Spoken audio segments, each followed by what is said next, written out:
Harga yang murah, rasanya yang enak, dan porsinya yang kecil menjadikan lontong isi favorit banyak orang untuk sekedar mengganjal perut di kala Ramadan. Beberapa pedagang lontong isi biasanya memberikan varian seperti kentang, wortel, atau oncom. Sayangnya, hingga saat ini masih banyak lontong yang dibuat dengan menambahkan boraks. Untuk memastikan kandungan boraks yang ada dalam lontong buatan oknum pedagang curang, tim liputan iNews Files kemudian mendatangi Laboratorium Kesehatan Daerah Provinsi DKI Jakarta. Kami juga membawa sampel lontong yang dibeli secara acak dari sejumlah pedagang lontong lainnya. Di 4 sampel kemarin yang kita terima, itu ada 1 yang positif. 3 lainnya negatif. Dan dari secara organoleptik, secara kasat mata, kita lihat teksturnya yang positif itu lebih keras. Itu menandakan kadarnya cukup tinggi ya. Sementara yang lainnya biasa. Jadi seperti biasa, yang borak itu kan memperbaiki tekstur ya. Dia bisa lebih kenyal dan tidak gampang hancur. Hasil uji lab menunjukkan masih ada produsen lontong yang menggunakan boraks, meskipun pemerintah telah melarang penggunaan boraks dalam makanan. Sebenarnya boraks ini banyak digunakan dalam industri non-pangan ya. Biasanya kita gunakan untuk pengawet kayu, kemudian bahan campuran kaca, bahan campuran pembersih lantai, deterjen, dan sebagainya. Jadi memang cukup luas digunakan pada industri-industri non-pangan. Boraks sangat berbahaya bagi kesehatan apabila terhirup, terminum, termakan, lalu masuk ke dalam tubuh manusia dalam jumlah yang banyak. Boraks yang dikonsumsi cukup tinggi dapat menyebabkan lemah dan lesu, mual atau muntah, diare, kerusakan sejumlah organ tubuh dan otak, penyusutan jaringan testis. Boraks adalah salah satu zat kimia yang mudah ditemukan di pasaran karena harganya relatif murah.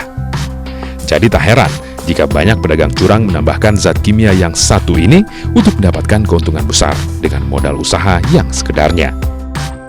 Jadi sebenarnya tujuan dari pedagang mungkin menggunakan boraks yang pertama karena mungkin ingin mendapatkan keuntungan yang sebesar-besarnya. Jadi kita ketahui bahwa kan sebenarnya boraks ini merupakan bahan kimia yang mudah didapat dan harganya relatif murah. Jadi untuk apabila ditambahkan ke makanan tentunya akan menghasilkan makanan yang lebih kenyal, lebih renyah, tidak mudah hancur, tampak lebih menarik, dan memiliki umur yang lebih panjang. Jadi tidak mudah busuk karena boraks itu sendiri sebenarnya bersifat seperti pengawet.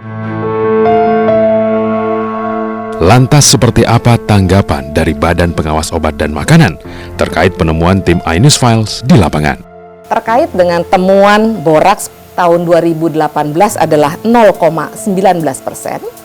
Tahun 2019 adalah 0,25% dan tahun 2020 0,1%. Nah, meskipun temuan ini sangat kecil, tentu Badan POM tetap melakukan pengawasan terhadap pangan yang mengandung bahan berbahaya. Bagi masyarakat awam, membedakan makanan yang mengandung boraks dengan yang tidak mengandung boraks memang tidaklah mudah. Namun secara kasat mata, ada beberapa ciri khas yang bisa diamati.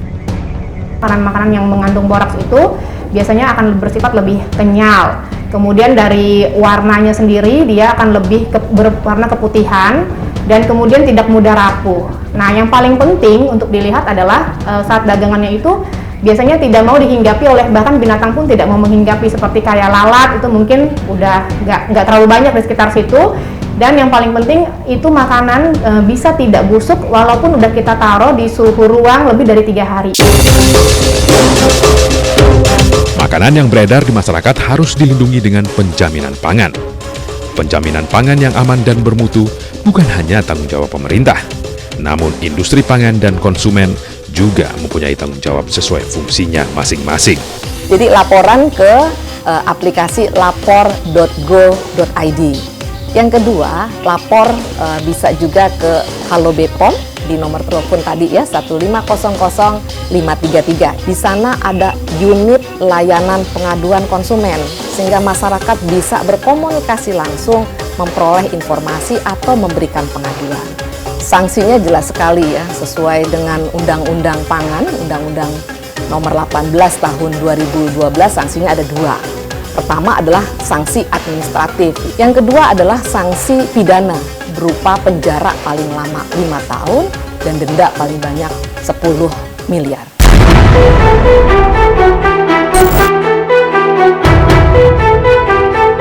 Takjil, camilan, atau makanan yang sehat tidak hanya mendatangkan banyak manfaat untuk tubuh, namun juga menjadi penyuplai tenaga untuk beraktivitas.